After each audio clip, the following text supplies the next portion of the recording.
And we're live. Hello, everybody. I'm Captain Jim Palmer, the Dream Business Coach. I am the founder of the Dream Business Mastermind and Coaching Program, creator of No Hassle Newsletters, author of these 6 books, and you can get those for free. I'm going to tell you how to do that at the end of the show. But today, as I am every Wednesday at 3 p.m. Eastern, I'm the host of Dream Business Radio, now in its 10th year.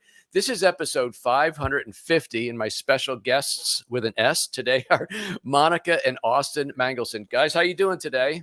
So good. Thank you so much for having us, and congratulations for such a long show. That's so impressive. Nothing like a little persistence and stick-to-itiveness. Anyway, hey, folks, this episode of Dream Business Radio is brought to you by the Dream Business Mastermind and Coaching Program. If you're an entrepreneur or small business owner who wants to grow a more profitable business faster, and especially if you're interested in learning how to create multiple streams of revenue in your business, you want to be part of this extraordinary virtual mastermind led by me, Captain Jim, the Dream Business Coach. You can learn more at dreambizcoaching.com, dreambizcoaching.com.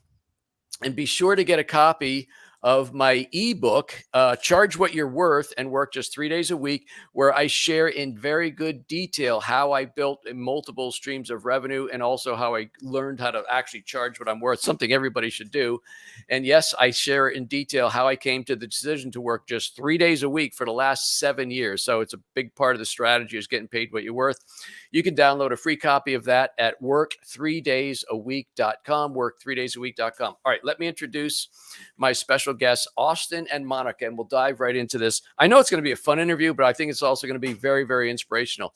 So Austin and Monica Mangelson were college sweethearts. They look like they're still in college, who fell in love with each other, but then discovered they both loved to travel. I don't know which came first. They'll straighten me out on that. Their first trip together was going to be an overseas humanitarian trip while they were still engaged. But then something came along which shook everybody up, called the pandemic, right? They were going to go do this after graduating college, join the Peace Corps, but COVID-19 reared its ugly head. So hang in with me, folks, because this is where the story gets interesting. They decided, since they couldn't do that, why don't we create an online business that would allow them to travel, right, and live life on their own terms. Now, I've had probably in the last 60 days, actually it's now over 150 applications to be on the show. So I very blessed to be selected. And I'm reading through all these things, and I saw dream lifestyle, live on your own terms. And I saw digital nomad. I said, ooh, who's this? So when that information crossed my desk, I was excited. They will tell you it hasn't always been easy, but they are convinced becoming entrepreneurs was the best decision they've ever made. Well, besides choosing each other, of course. And they've worked to grow their business in a way through working with other entrepreneurs in multiple industries and in the online space, obviously.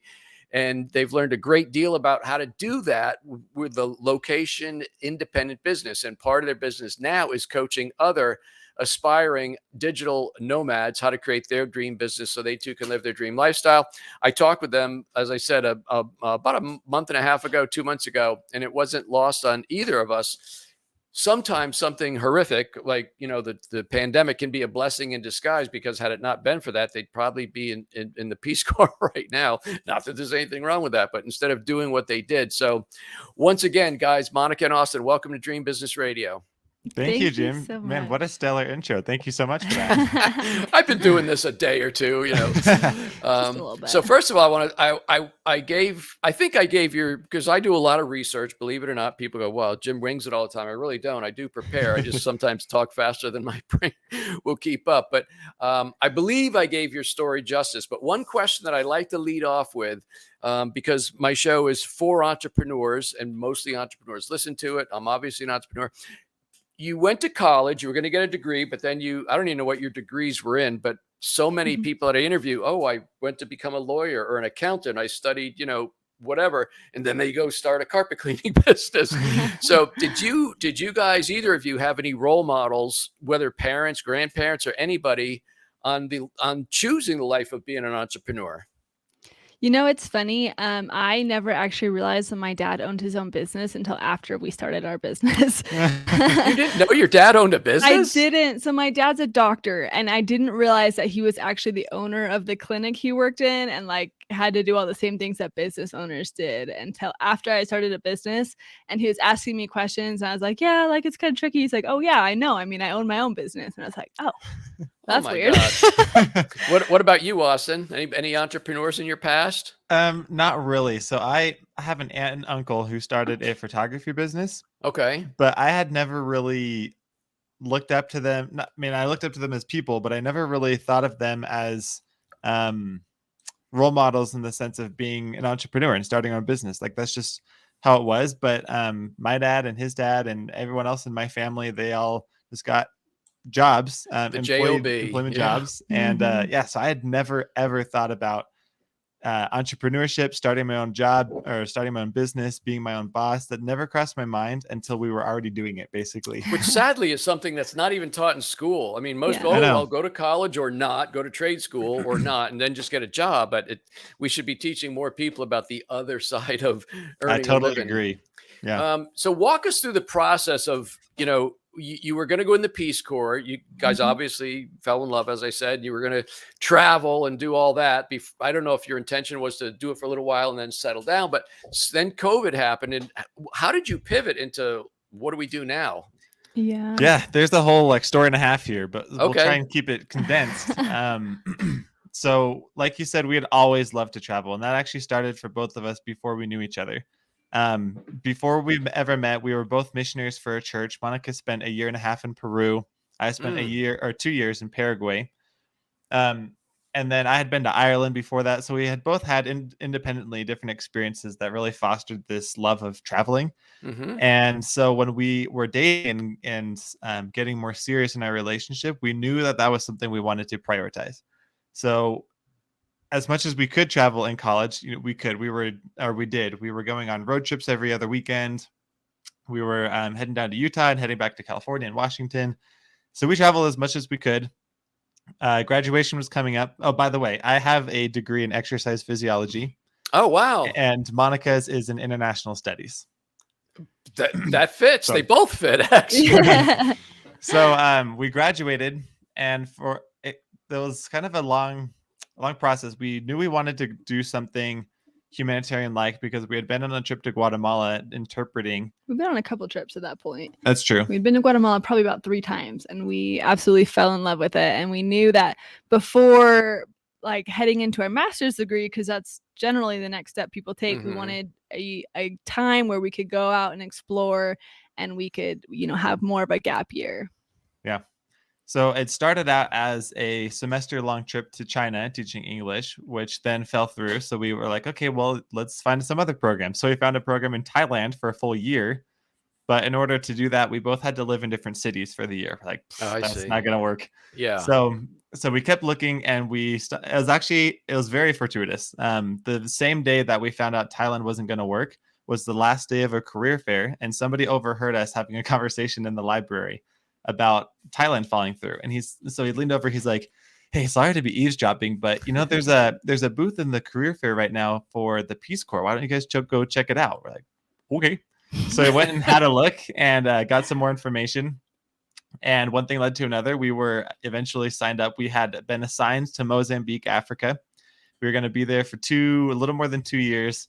And we were going to be helping with the youth with HIV and malaria prevention awareness. Wow. And So you we could both were, go together. That was part yeah, of we were the. going to be together. I mean, the only Yes. time we were going to be apart was like maybe a little bit, like a month or two for training at the beginning, but then we would have Mhm. spent the whole 2+ years together. So we were stoked about this opportunity. Yeah. So that was 2+ years. So we didn't really make a lot of plans after that because we figured we'll come home and figure that out when we get back. Yeah. So, Monica, exercise physiology, that's your degree? That's That's my Austin's degree. degree. Oh, your degree. Well, Yeah. wait, international studies. Yes. So Austin, exercise physiology, obviously, I was living on a boat for 5 years and now we just bought an RV. actually, I didn't have that when we talked last time. We bought a motor home, so we're going from a floating home to Oh, a rolling home. nice. That's But a awesome. lot of people that we meet, and then all these forums, they always talk about how do you guys exercise and stay fit. So I'm just Hmm. planting a little seed. There's a business where people could use, and it's an online business, I would think. So anyway, not part of my interview, but that No, piqued me. actually, we've met some people online, some coaches on Instagram who are specifically fitness coaches for Nomads. Mhm. Okay, Like that's how very very cool. they market and target themselves. So Yeah, it's awesome.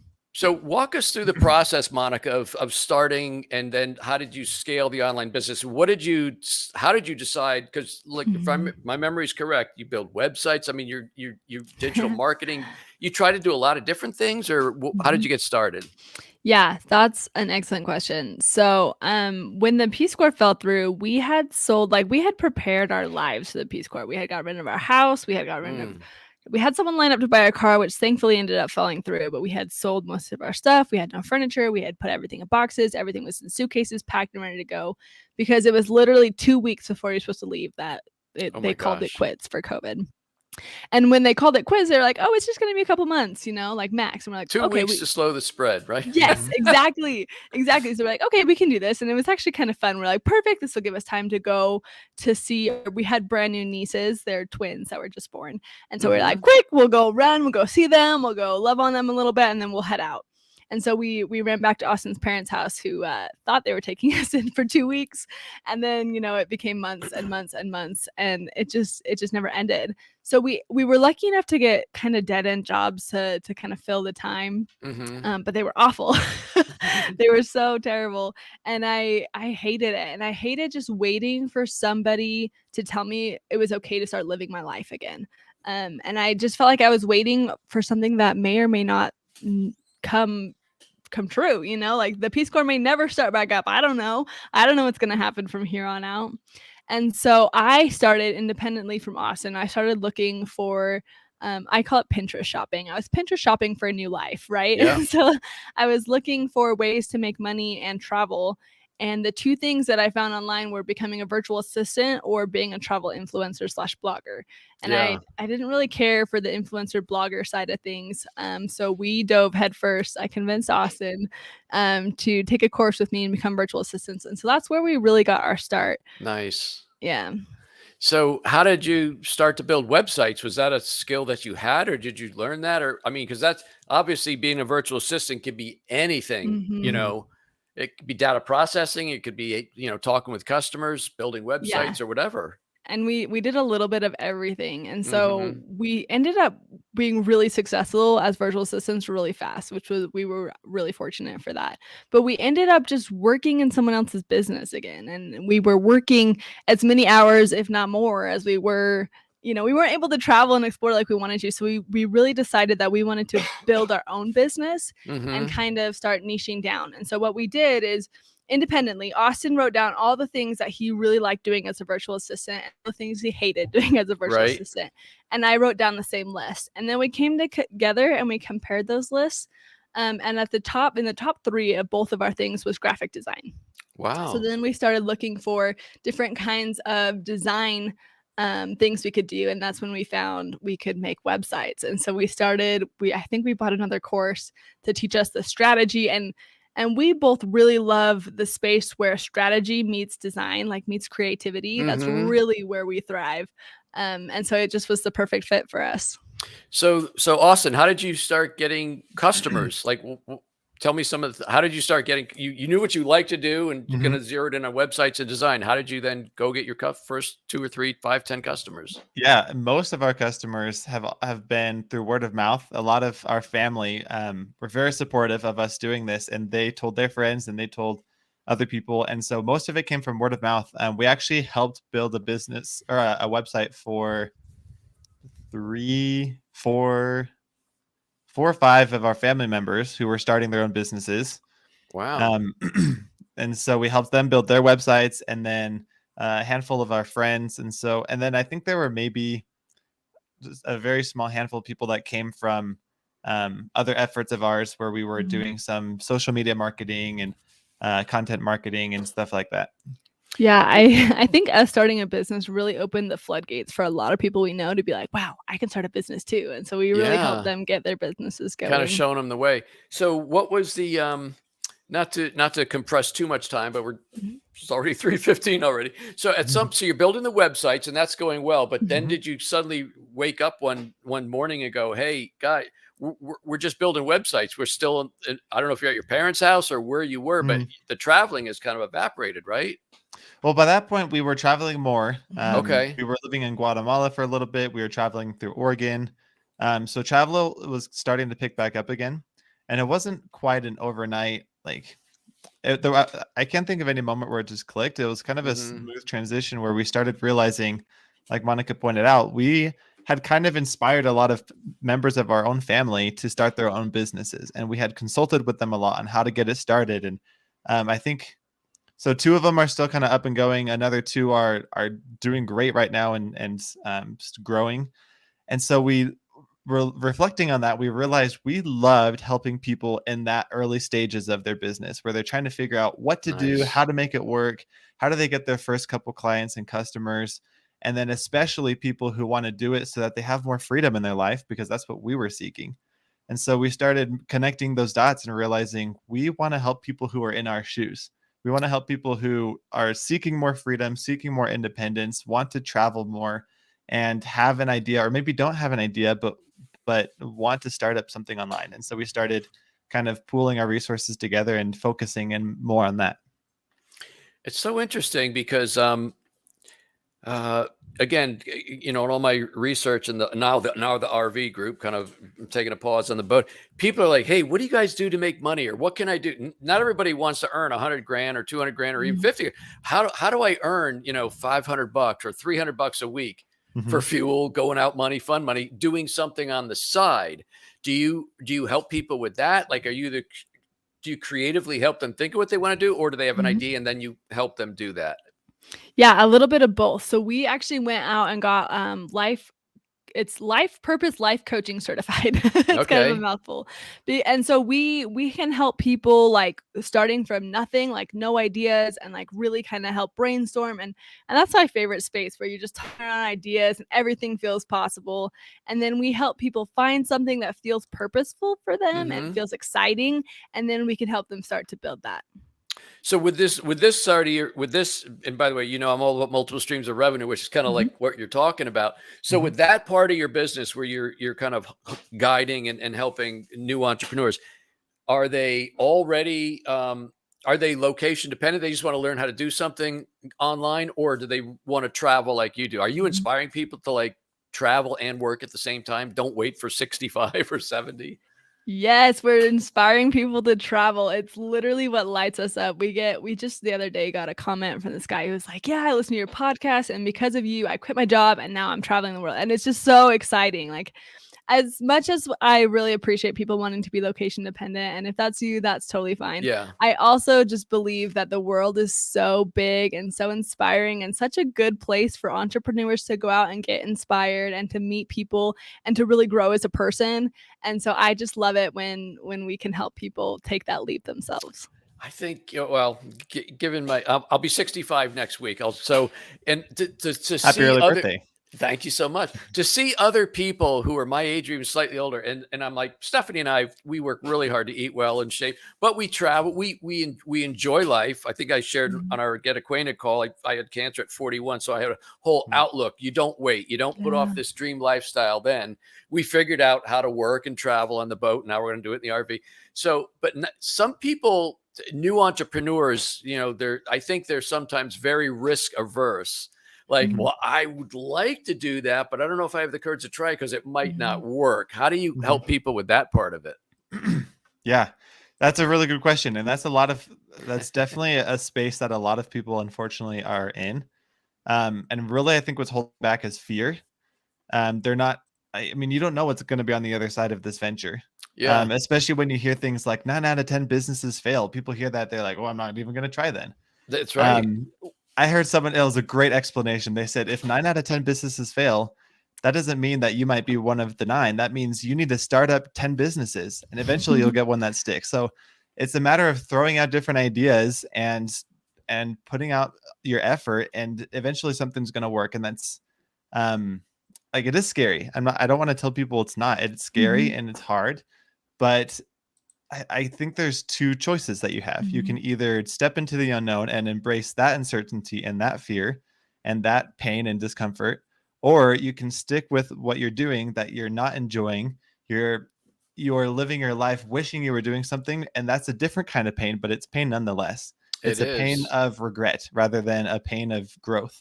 And you get to a certain point, everybody's heard the story of, they're doing research with people who are at the end of their life. And is there anything you did that you regret? Nothing. I don't regret anything I did. I regret the things I didn't do. Right. Yeah. So part of Stephanie and I is I don't want to do that. I mean, at some point, I hope it's not for 20 or 30, well, not 30 years, but I hope in 20 years when my kids go take my license away, I will have traveled everywhere I want to go. Right. So I think you just have to figure it out.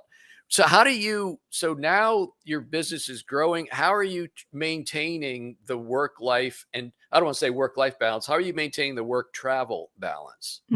Yeah. So we do what's called slow travel, which means we are going to a place and we're staying there in that place for anywhere from a month to 3 months. And so that gives us time to work on our business without feeling guilty that we're not exploring, and go exploring without feeling guilty that we're not working on our business. I've met a lot of people who try to move up different places every week, and that's where you're going to get burnt out really fast. And that's where your business is going to hit the back burner because you want to be soaking in all the places. We're also really big believers of like getting involved culturally with the places that we're in. So that gives us some time to really get a feel for the place, to get involved, to meet some locals, to make some friends. That's and really that, good advice. Yeah. That makes all the difference. Monica, it reminds me. So I do all my coaching calls on Tuesday, Wednesday, Thursday. And so and Stephanie and I were in travel mode, like in the fall, we'd go from up here in the Northeast down to Florida. So we would always land at a marina on Monday, knowing we're going to be there for a minimum of 3 days. So I had good Wi-Fi, and I obviously can't drive the boat and do this at the same time. And then we'd travel. But then we'd always want to get somewhere and spend a minimum of a week or two. But we've really grew over the 5 years we did it to land somewhere for a month, because it wasn't just about what we could see or the restaurants by the water. We wanted to go in and experience the culture and meet people and things like that. And bonus, when you stay for a month, your slip fees, or in this case, our site fees, are usually way less than if you're there for a night or even a week. Yeah. Same with renting apartments. Okay. Well, so do you, when you travel, do you look for apartments or Airbnb? Like, what's that like? So what we've been doing is we'll actually rent a place out on Airbnb for the whole time. And if you rent out at a month-long stay, then you get like, I think when we were in Southeast Asia, we got like 48% discount. Yeah. Wow. So you get wild discounts when you extend it for a whole month. So there are actually a couple times when we were staying for like 3 weeks, but we booked it for a whole month because that was cheaper than booking it for 3 weeks. Yeah, we discovered that also when we broke down once, and it was going to be like 2 or 3 weeks. I said, well, we'll buy the month. We'll be going. But it's cheaper. And by the way, with Airbnbs, they don't have to have cleaning crews in like however many times with overnight stays. So let's see. What do you think are some of the biggest misconceptions about being a digital nomad? And then how do you address those with folks that you work with? Yeah, there are quite a few, I think. One of them is that it's like all work, or no, all play and no work. And so you like see the pictures of people like on their laptops at the beach or whatever, and that's really not realistic, because sand and sun and your laptop is just really not it's not a good combination. So we tried that. We took our laptops to the beach in Oregon for one day, and then we're like, never again. This sucks. Never again. So I kind of lost my train of thought. Sorry, I interrupted No, you. you're good. So I mean, it does take a lot of work. I always kind of joke that we live boring lives in exciting places, because we do a lot of work on our business. But we just make sure we're in a fun place that makes us feel alive, and we make sure that we're always getting out on the weekends or taking 3-day weekends or different things to really like explore the place that we're in. But I mean, our day-to-day life is a little bit boring if you were to look at it. Yeah. You look at some of these YouTube channels and it looks like, oh, it's friggin' great. Well, first of all, it takes about 40 hours to put out a 20-minute video. And it's Yeah. usually following, it's usually about a day or something going on. Then the rest of the week they're working. Yep. Yeah, they're editing the Literally just video. the highlights. Or doing engine maintenance or whatever. So, what advice would you give somebody who wants to become a digital nomad? By the way, the digital nomad, it should be a self-explanatory term, but what's your definition of a digital nomad, and how would you advise somebody to take the leap? Yeah, digital nomad. I feel like there's this, and maybe this is another misconception. People think a digital nomad, you have to be traveling, go, go, go all the time. And you probably have a job like an influencer or a virtual assistant or some sort of data analyst kind of thing. Basically, so nomad, it just means you're traveling around, you're living in different places. And that doesn't mean for any specific period of time. You could be there for a week, you could be there for 2 years and then move on. And then digital just means you are sustaining that life through some sort of online work. There are literally endless possibilities for finding work online. This is one thing I love to talk about, is how creative people get with the work that they end up doing to sustain themselves online. It's incredible. Yeah. We stayed in a marina once that was also an RV camp. So we're walking around.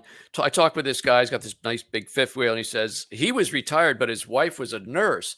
And they find places where they want to go. And she jumps on some website. And she finds a job working for 30 hours a week. And I forget how much, 70, 80 bucks an hour, like really huge money. And then they'll work there for 1 or 2 months, and then they'll go somewhere else. Yeah. Well, that's pretty cool. Yeah.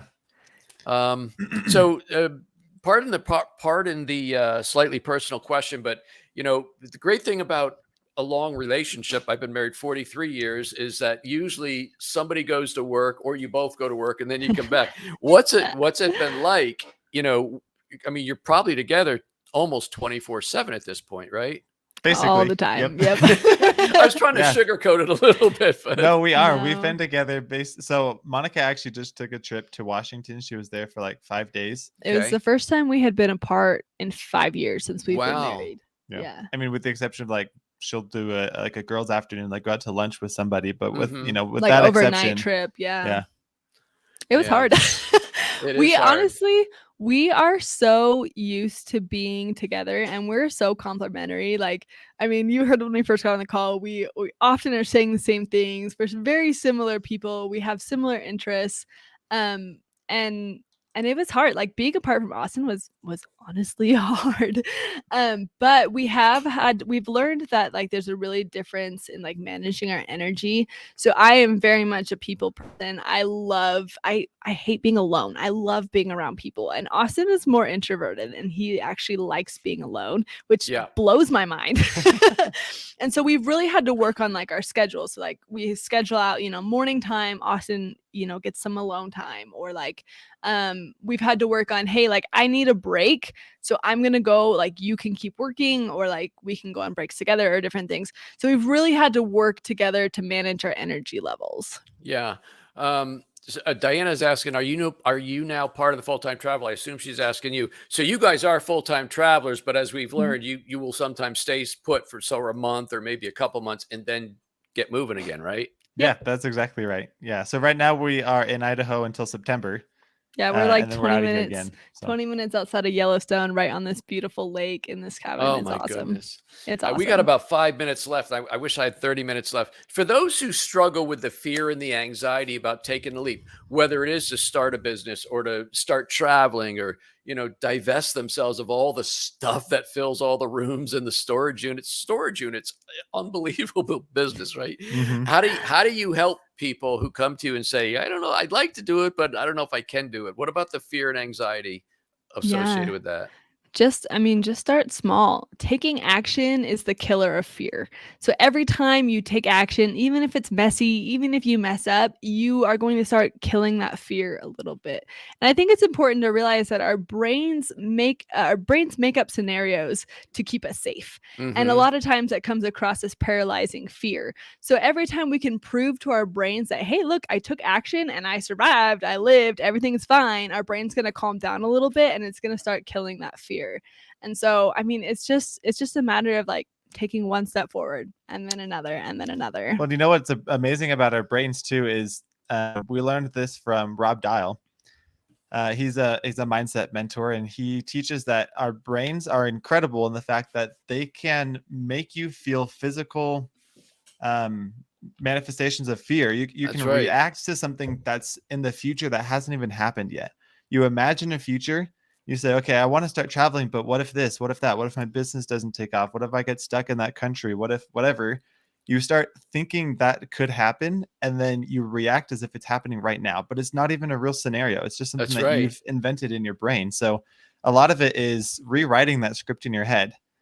Anybody that's ever had become awake at night, geez, I can't talk. Anybody that's woken up at night and dreamed they were being chased by a black bear or had some snakes on them, your heart is racing. I mean, it's not real, but your mind is telling your body physiologically it's real. That's 100% It's true. fascinating. Yeah. Okay, last couple minutes, we'll do a couple fun things. So, Monica, I saw, I think it was on your blog, where cooking is your go-to de-stressor. Yes. So, what kind of food do you like to cook? Oh, everything under the sun. I really like pasta, and I really like Asian food, though. If I had to pick two things, those are my favorite. Nice. And my this is last the best setup because I love eating pasta. And I Oh, love I eating know. Asian That's food, awesome. so. Me too. If everybody knows, when my wife goes away, Jim gets a large pizza and it will last a week. That's it. Yeah. And so, Monica, my last question for you. You have a bachelor's in international relations. Is that Yeah. just on a shelf? Is that able to help you somehow? Like, are you able to put part of what you learned to work in your current business? Yeah, it definitely helps me because I come from a background where I'm very culturally aware, and I've Mhm. spent a lot of time learning about Southeast Asia, and then we went there and it was fascinating to like experience it. And I think a really big part of our business and our coaching is really helping people be good citizens abroad and like being respectful and understanding where people are coming from. And so I feel like that degree really helps me kind of be a good advocate in that space. And since Austin is an introvert, you're the one who probably, if you're walking along, you're the one who strikes up a conversation with somebody else, right? Yep. Sometimes I just grab Monica and slide her in front of me. And like, Yeah. you start. Okay. All right. You take the lead, honey. And Yes. Austin, so you're a hobby dabbler. What kind of things have you been dabbling in?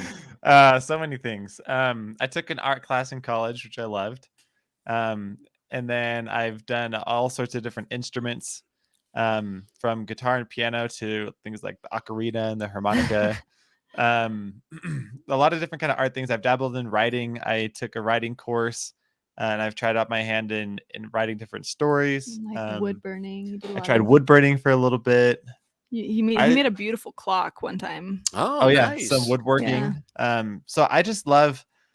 I mean, I'm not very good at like getting past the first. What do they say? It's like 20 hour or not 20 hours. Yeah. It's like a certain number of hours to get like Mhm. proficient at something.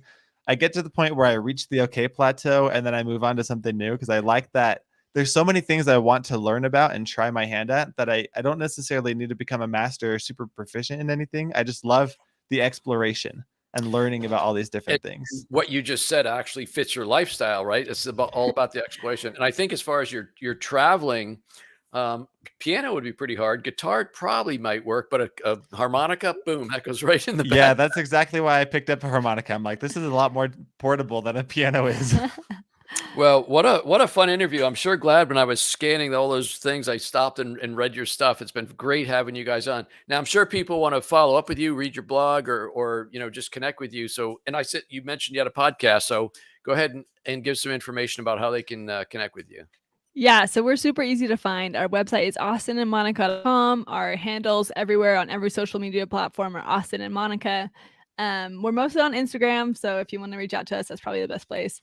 And then our podcast is The Profitable Nomad Couple. And how often do you do that? Weekly. Oh, very good. Okay. I'm gonna have to go listen to that. I can't believe I haven't yet. Very good. So austinandmonica.com. That's pretty darn easy to remember. Guys, thank you so much for coming on Dream Business Radio. Really appreciate it.